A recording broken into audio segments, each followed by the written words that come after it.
Hey everybody, and welcome to Steelbook Obsessed. My name is Jake, and today I have a early review for you. We have the 4K extended cut of The Fall Guy. I meant to watch this movie in theaters.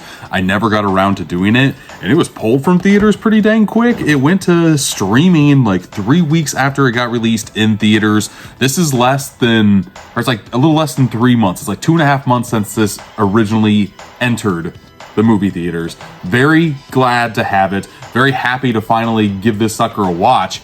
I'm also happy about one other thing on this release. First off, I will show off the slipcover because there is some nice debossing on that sucker on the Fall Guy letters that you see right there.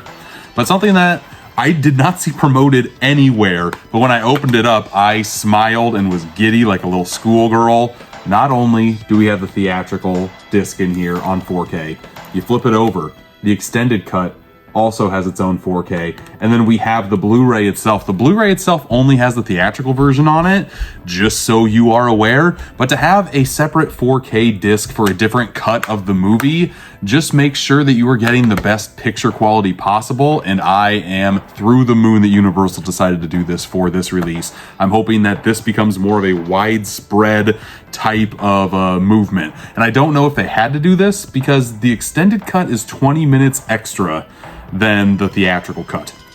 For my first viewing, I decided to go with the extended. I'm like, maybe David Leitch really wanted to put more of this stuff in here. Maybe I'm getting more stunts, and that's kind of the selling factor of this movie. That's the main reason why I wanted to see the movie at the very least, is because I'm a big practical effects guy. I love good practical effects, whether it be like puppetry, stop motion animation, stunts, anything done physically is something that I really appreciate seeing a human actually do. The CGI just kind of takes me all out of it. There are certain CGI moments blended in with the practical effects that look really, really nice. There's a scene in this movie that reminded me a lot of a fight scene in Scott Pilgrim vs. the World, which I was not expecting. That was not on my Fall Guy bingo card, I can tell you that much. But it was a pleasure to watch that scene. It was a pleasure to watch all of the stunts, if I'm being honest with you.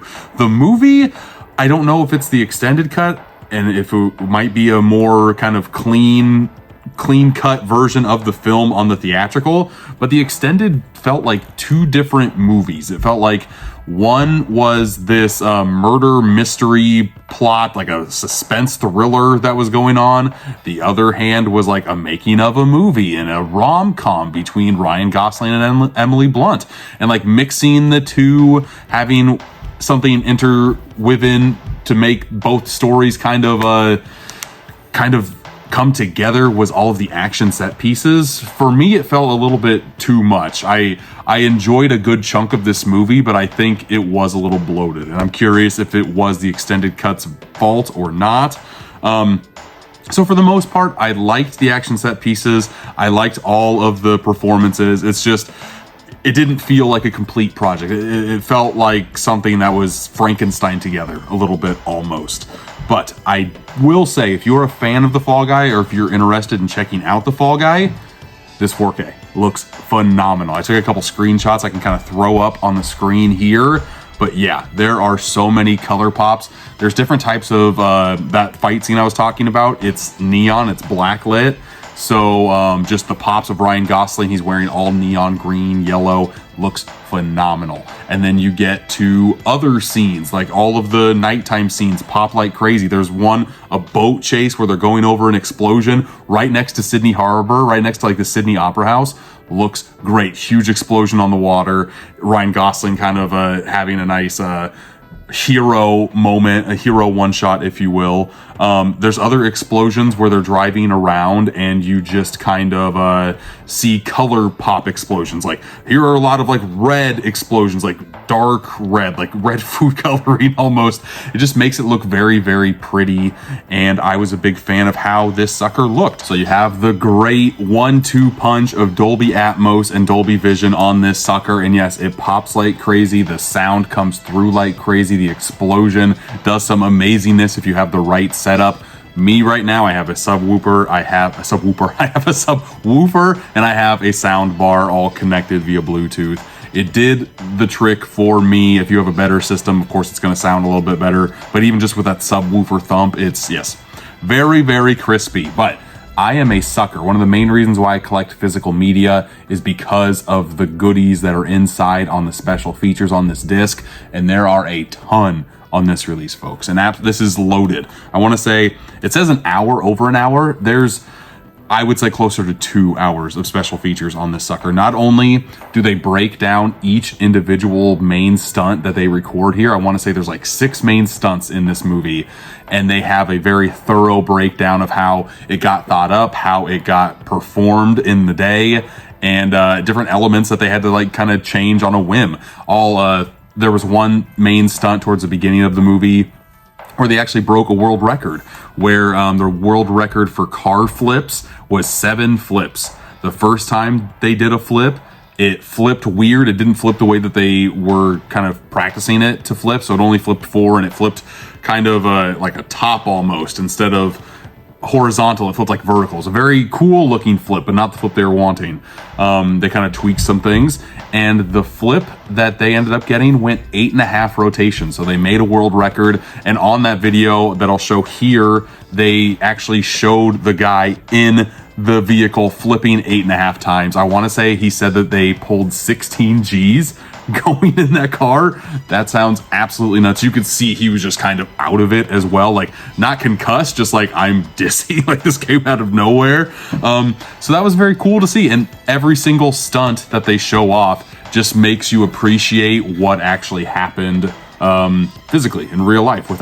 There's like some wires on some points, but I mean, a lot of the car jumps, you can't fake that. There's a 250-foot car jump in this sucker too. A lot of very cool stunts. My favorite stunt was when they were kind of fighting in a trash bin, and then the trash bin flips while they're driving. So they're fighting on one side of the trash bin, it flips, and now they're fighting on a much smaller part, and it's like spinning in the road. Very, very cool stunts here. That is why I'm interested to kind of watch the theatrical cut a couple years down the road and see if I like this version better. I'll pop up my Letterboxd review right here just to give you my initial thoughts on the extended cut. But I am very interested to kind of see that theatrical and just see if I like it a little bit more, because I think a little bit shortened down, a little bit more focused of a film might really benefit the Fall Guy for me. There's some other special features in here as well.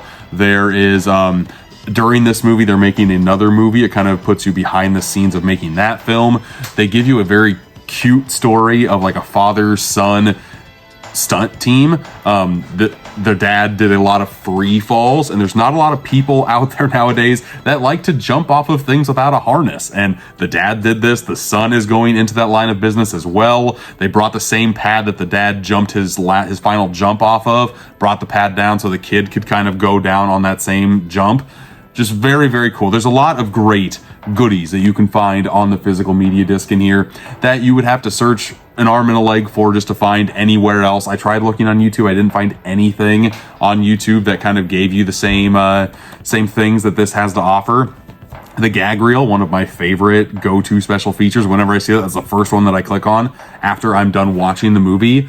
It's about 5 minutes long. It's got some good chuckles. Sometimes you see gag reels and you're like, that was not funny at all. But this one, you kind of feel like you're getting in the same flow as the people making the movie. I adore that type of thing. But at the end of the day, if you're interested in seeing Fall Guy, if you've seen Fall Guy and liked Fall Guy, I recommend this sucker wholeheartedly. I think you will enjoy the time. It also gives you an extra 20 minutes of film if you do want to see it. Again, I don't know if that benefited the movie or not, but if you are a fan of the Fall Guy, add this to your physical media collection. I do not think you'll be disappointed. Were you disappointed in this review? I want to know. I don't do a lot of these physical media reviews too often, but when I get them ahead of time, I feel obligated to do so, and Fall Guy was a movie I wanted to watch badly. So if you like this style of physical media reviews, give this video a thumbs up. Let me know in the comments what you think. Let me know in the comments if you want to see more of these in the future. Thanks for watching this one, and until next time, I'll see ya.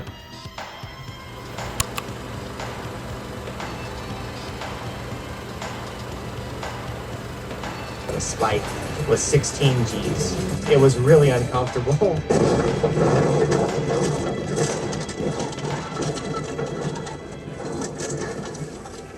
I knew I did a lot of goals. I had no idea how many